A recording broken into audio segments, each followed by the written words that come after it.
Europe 1. Nico Saliagas, vous recevez ce matin Loïs Bonneau, professeur de lettres. Bonjour Loïs Bonneau. Bonjour. Vous êtes professeur de lettres au lycée Chaptal à Paris. À 11h, vous allez faire votre rentrée scolaire. Tout à l'heure, on parlait de la phobie scolaire. Est-ce qu'il y a une phobie des profs ? Ah oui, de plus en plus, regardez la crise des vocations. On n'a jamais connu de crise de vocation en France dans le recrutement des professeurs. On a connu des crises structurelles parce qu'on ne trouvait pas des profs au moment du baby-boom, par exemple. Mais là, depuis 2011... Pour vous donner un chiffre tout bête, je sais pas, les profs de maths depuis 2011, il en manque 3500. Ça veut dire quoi exactement une crise de vocation ? On doute, c'est qu'on arrive, on se dit, il y a beaucoup moins de gens qui ont envie d'être professeurs.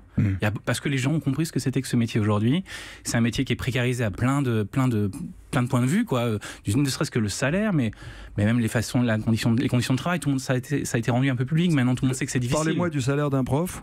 Le salaire d'un prof, si on compare avec le reste de l'Union européenne, je n'ai pas les chiffres en tête, mais en gros, c'est 15-20%. Dans le primaire, c'est encore pire. C'est-à-dire qu'on a les professeurs d'Europe parmi les moins bien payés. Quel salaire ? Moi, mon salaire à moi, par exemple. Moi, je touche à peu près en mi-carrière, donc je touche à peu près 2500 €. Vous travaillez combien d'heures par jour ? Je travaille beaucoup parce que je suis professeur au lycée certifié, donc j'ai une 20aine d'heures de cours et vous imaginez bien l'état de correction, ça me prend tous mes week-ends, quoi. Donc c'est 40-45 heures par semaine. Votre ministre de tutelle, Loïs Bonneau, Jean-Michel Blanquer, est en poste depuis maintenant 15 mois. Il a entrepris de nombreux chantiers pour réformer l'école. Que pensez-vous de son cap ? Je suis très en colère. Je suis très en colère parce que tout ce que dit Monsieur Blanquer, ça fonctionne avec les journalistes. Il vous embobine. C'est de la com, vous voulez dire ? Mais c'est méchamment de la com. C'est méchamment de la com. Pourquoi ? Expliquez-nous. Je sais pas, il vous parle de dictée quotidienne. Vous la voyez dans les programmes, vous, la dictée quotidienne ? Moi, je la vois pas. Il vous parle d'interdiction du portable. En fait, ils vont être autorisés en classe.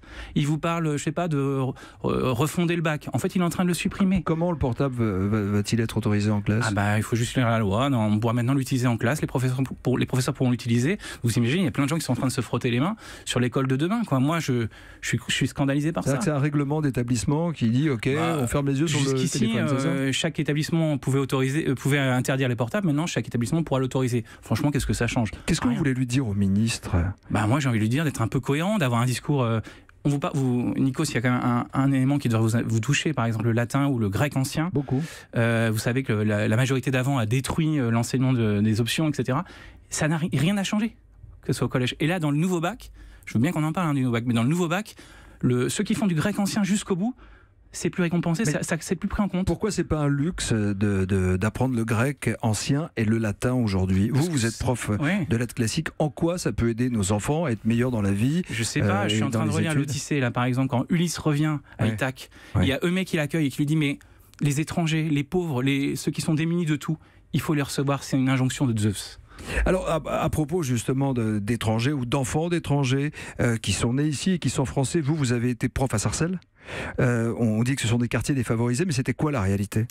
C'était difficile. Le plus dur pour moi, ça n'a pas été les élèves. Le plus dur pour moi, c'est l'institution. Et ce que je vois de ce que propose M. Blanquer, ça m'inquiète beaucoup parce qu'il veut encore plus précariser les professeurs en éducation prioritaire puisqu'il veut mettre des primes au mérite. Vous imaginez, c'est déjà difficile d'enseigner dans ces établissements. Et là, maintenant, on va vous dire, attention, en fonction de ce que tu fais faire, ça sera plus ou moins bien. Moi, je trouve ça horrible comme façon de voir les choses. Il y a plein de choses à faire pour que ça soit mieux en éducation prioritaire. Ce qu'il est en train de faire, c'est pas ce qu'il faut faire.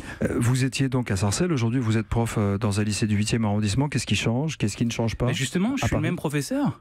Et c'est ce qui est terrible, c'est qu'il va proposer un recrutement. En tout cas, c'est le but, c'est un recrutement local. C'est-à-dire qu'en gros, les bons lycées recruteront les bons professeurs, et puis les mauvais lycées ou les mauvais collèges recruteront ce qui reste, quoi. Voilà, en gros, c'est ce qui se passe. Alors que moi, je suis le même professeur. J'étais à Sarcelles. Maintenant, je suis dans le 8e arrondissement, qui est aussi un établissement où attention, on mélange. Il y a de la mixité sociale dans les lycées à Paris.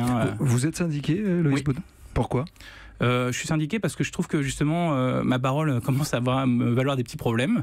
Donc comme je suis un peu grande gueule, j'ai senti que c'était le bon moment pour me syndiquer. Et je suis très content d'être syndiqué. Je conseille à tous mes collègues stagiaires, syndiquez-vous. On rêve tous d'un prof du cercle des poètes disparus. Celui qui va justement au-delà des réformes, au-delà de la loi, donner envie et personnaliser son apprentissage auprès de nos enfants, de nos élèves. Est-ce que vous faites partie de ces poètes ? De ces professeurs un peu poètes qui... Moi, je suis plus humble, franchement. Ça me fait pas forcément rêver le cercle des poètes disparus. Par contre, je pense que c'est vraiment très très important que le professeur sente aimer son métier, sa discipline. Et là, aujourd'hui, on nous retire ça. Vous voyez, moi, si je peux plus enseigner le latin et le grec ancien, pourquoi je fais ce métier ? Vous avez 43 ans, ça fait 20 ans que vous êtes prof. Est-ce que vous avez toujours la même envie ? Ouais. J'adore ce métier. C'est le plus beau métier du monde. Les primes dont parle le ministre, une prime un peu entre guillemets méritocratique pour ceux qu'on envoie justement dans des quartiers difficiles. Si ça se passe bien, il y a une prime de 3 000 € je crois.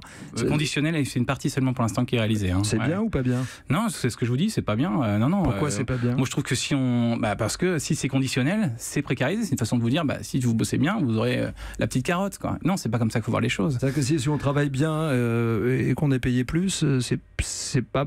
Ah non, c'est pas la question. C'est pas la question. Dans l'éducation nationale, ça marche déjà comme ça, honnêtement. Les bons professeurs, ils sont mieux notés, ils sont mieux payés et ils ont un avancement de carrière. Franchement, personne ne sait ça, mais ça se passe comme ça dans l'éducation nationale. Donc il y a un avancement, ça existe déjà, si vous voulez. Moi, je suis pas du tout contre... mais je me méfie beaucoup de ce que vous voulez, du mérite. Oui. Parce que je vois très bien ce que ça peut donner, le mérite. Hein. Le mérite, c'est est-ce que vous expliquez bien la réforme à la con Voilà, de telle ou telle réforme à la con. Qu'est-ce qu'il dit Socrate? Je sais que je ne sais rien. Qu'est-ce que vous savez pour votre entrée aujourd'hui à 11h? Pour l'instant, je ne sais pas mon emploi du temps. Merci Loïs Bonneau et bonne chance. Je rappelle que vous êtes professeur de lettres au lycée Chaptal à Paris. Bonne rentrée.